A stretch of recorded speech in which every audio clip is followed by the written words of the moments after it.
নমস্কার বন্ধুরা, আমি শিল্পী, ইউনিক শিল্পীস কিচেনে তোমাদের সবাইকে স্বাগত। তো চলে আসলাম আবার আজকে নতুন একটা রেসিপি নিয়ে।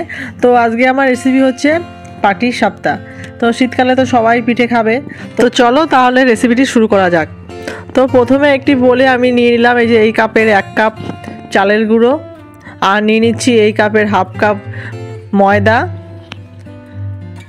আর নিয়ে নিচ্ছি এই কাপের হাফ কাপ সুজি, আর নিয়ে নিচ্ছি সামান্য নুন, আর দিয়ে দিচ্ছি চিনি, পরিমাণ মতো চিনি। আমি চিনি আর গুড় একসঙ্গে মিশিয়ে দিলাম। আমি 2 চামচ চিনি আর 2 চামচ গুড় দিয়েছি। আর তোমরা যদি চাও পুরোটা গুড় দিয়ে করতে পারো বা পুরোটা চিনি দিয়েও করতে পারো। আর চিনির পরিমাণটা কম বেশি যে যার মতো করে বাড়িয়ে বা কমিয়ে নেবে। আমি কম খাই, ওই জন্য একটু কম দিলাম। তো চলো এবার আটাটাকে মাখিয়ে নিই, চালের গুঁড়োটাকে। আর এই যে চালের গুঁড়োর মধ্যে আমি নিয়ে নিচ্ছি এই কাপের 1 কাপ দুধটা হালকা উষ্ণ গরম আছে, এবার আমি মাখিয়ে নেব। অল্প অল্প দুধ দেবো আর মাখাবো। তো পুরোটা চালের গুঁড়ো মাখাতে আমার 2 কাপ দুধ লেগেছে।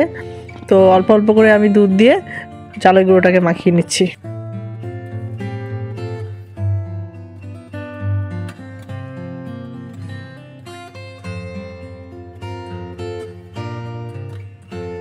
তো এটাকে মাখাতে আমার একবারে আমি দুধ দেবো না, অল্প অল্প করে দুধটাকে মাখাবো।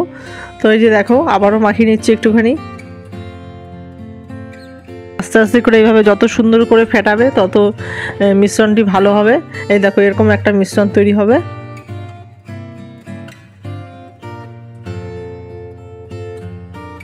দেখো গোলাটার ঘনত্বটা দেখো, একদম পাতলা। চিতই পিঠা যেরকম গোলা হয় সেরকম পাতলা করতে হবে। একটু ঘন হয়ে গেছে মনে হচ্ছে, ওই জন্য আরেকটু দুধ মিশিয়ে দিলাম। টোটাল আমার 2 কাপ দুধ লেগেছে। আর চালের গুঁড়ো 1 কাপ, ময়দা হাফ কাপ, আর সুজি হাফ কাপ, আর দুধ হচ্ছে 2 কাপ, মানে 2.25 কাপ চালের গুঁড়ো আর ময়দা নিয়ে হচ্ছে 2.25 কাপ, আর 2 কাপ হচ্ছে দুধ। তো হয়ে গেছে আমার মিশ্রণটা। এবার আমি আধ ঘন্টার জন্য ঢেকে রাখবো গোলাটাকে। ওইদিকে আমি আধ ঘন্টা ঢেকে রেখেছি। আর এখানে দেখো একটি কড়াইতে আমি 1 চামচ ঘি দিয়ে আর 2 চামচ চালের গুঁড়ো দিয়ে আমি এটাকে একটুখানি হালকা ফ্রাই করে নেবো 1 থেকে 1.5 মিনিট। তো একটু হালকা লাল লাল হয়ে গেলে আমি এর মধ্যে দিয়ে দেবো দুধ। তো দেখো এখানে আমি 1 কাপ দুধ দিয়ে নিচ্ছি। তো দুধটা একটু ফুটে যাক, তারপরে আমি এর মধ্যে নারকেল কুড়া দেবো। দুধটা আমার একটু কম লাগছে, ওই জন্য আরেকটু দুধ দিয়ে নিলাম। 1.5 কাপের থেকে একটু কম দুধ মেশালাম। আর এবার দুধটা ফুটে গেছে, এবার এর মধ্যে আমি অ্যাড করে দেবো যে নারকেলটা কুড়িয়ে রেখেছিলাম। আমি এখানে একটা মাঝারি সাইজের নারকেল নিয়েছি। তো নারকেল কুড়াটা আমি এর মধ্যে এখন অ্যাড করে দিচ্ছি।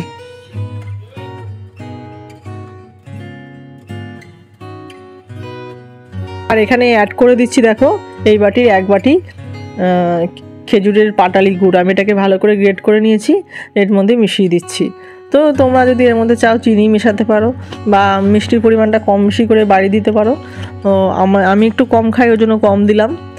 তো এবার দেখো নারকেলটাকে বেশ ভালো করে একটুখানি জ্বালিয়ে নিতে হবে। দুধের যে জল ভাবটাকে সেটাকে মরিয়ে দিতে হবে। দেখো অনেকটা শুকিয়ে গেছে, খুব বেশি কষানোর দরকার নেই, তাহলে নারকেলটা শক্ত হয়ে যাবে। তো একটু জলটা মরে গেলে আঠা আঠা ভাব হলে এবার আমি এটাকে নামিয়ে নেবো নারকেলের পুরটাকে। তো দেখো আমার এটাকে হয়ে গেছে পুরো, আর জল ভাব নেই। এবার আমার ওটা পুরো কমপ্লিট। এবার এটাকে আমি নামিয়ে নিচ্ছি। দেখো পুরটা আমার রেডি হয়ে গেছে, এবার ঢেলে নিচ্ছি। এবার একটু ঠান্ডা করতে দেবো।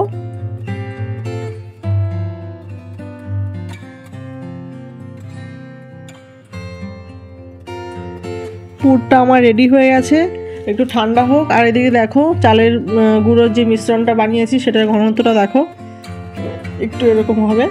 এটাকে একটু নাড়িয়ে নিচ্ছি। এবার আমি পাটিসাপটাগুলো 1 এক করে সব ভেজে নেব। প্রতিবারই পাটিসাপটা ভাজার আগে এই গোলাটাকে একটু নাড়িয়ে নিতে হবে, না হলে নিচে জমে থাকবে। আর এখানে দেখো একটা বাটিতে একটুখানি তেল নিয়েছি। আর এই যে এখানে বেগুনের একটু বোটাটা কেটে নিয়েছি। কেটে আমি এই তেলটাকে আমি ফ্রাই প্যানের মধ্যে একটুখানি ব্রাশ করে নিলাম। আমার ব্রাশটা কোথায় আমি খুঁজে পাচ্ছি না, ওই জন্য বেগুনের বোটা দিয়ে ফ্রাই প্যানে আমি একটু তেল ব্রাশ করে নিলাম। তো এবার দেখো আমি 1 হাতা মিশ্রণ এর মধ্যে ঢেলে দিলাম। তো এবার মিশ্রণটাকে একটু হাত দিয়ে এরকম করে ঘুরিয়ে দিতে হবে। ফ্রাই প্যানটা আগে ভালো করে গরম করে নিয়েছি, তারপরে আমি আঁচের পরিমাণটা মিডিয়াম করেছি, লো টু মিডিয়াম। তো এবার গোলাটাকে ঢেলে দিচ্ছি। এবার দেখো নারকেল পুরটা আমি এর মধ্যে দিয়ে দিচ্ছি, দিয়ে এবারে 1 এক করে উল্টে নেব, একটু একটু করে উল্টে নেব। এক ধারে আমি গোলাটা পুরটা লাগিয়ে দিয়েছি। এবার এটাকে আমি উল্টে নিচ্ছি।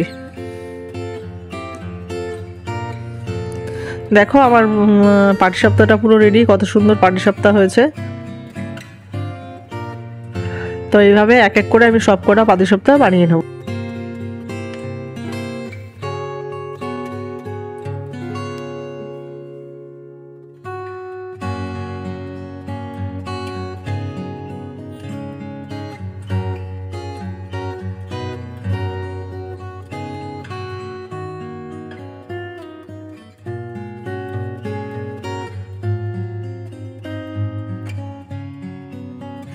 সব কটা পাটিসাপটা এইভাবে এক এক করে বানিয়ে নিয়েছি। তো আমার পুরো রেডি পাটিসাপটা। তো চলো, আমার আজকের রেসিপিটা কেমন হয়েছে সবাই কমেন্ট করে জানাবে। আর যদি ভিডিওটা ভালো লেগে থাকে please like, comment, share and subscribe করে দেবে। আর দেখা হচ্ছে পরবর্তী কোনো ভিডিওতে, পরবর্তী কোনো রেসিপি নিয়ে। তোমরা সবাই বাড়িতে এই রেসিপিটি করে খাবে, খুব সুন্দর লাগবে।